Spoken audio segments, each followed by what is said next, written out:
மேட்டூர் அரசு மருத்துவமனையில் கண் அறுவை சிகிச்சை செய்து கொண்டு 16 பேர் பாதிக்கப்பட்டுள்ள நிலையில் மேலும் 4 பேர் பாதிக்கப்பட்டு தனியார் மருத்துவமனையில் சிகிச்சைக்காக அனுமதிக்கப்பட்டுள்ளனர். சேலம் மாவட்டம் மேட்டூர் மற்றும் அதன் சுற்றுவட்டார கிராமங்களைச் சேர்ந்த 23 பேர் மேட்டூர் அரசு மருத்துவமனையில் கண்புரை அறுவை சிகிச்சை செய்து கொண்டனர். இவர்களில் 16 பேருக்கு பார்வை பாதிக்கப்பட்டுள்ளதாக புகார் எழுந்தது.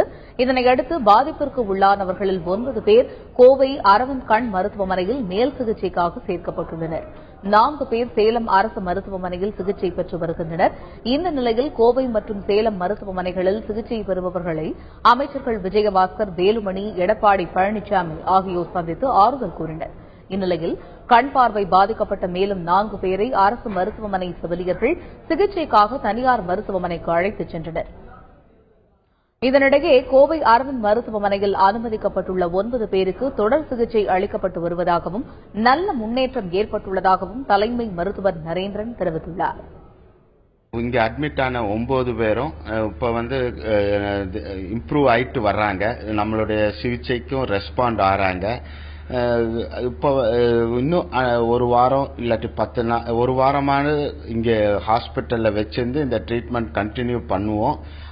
டெஃபினட்டா நம்மளால முடிஞ்ச வரைக்கும் ஐய சேவ் பண்ணலான்ட்டு நாங்க எதிர்பார்க்கிறோம்.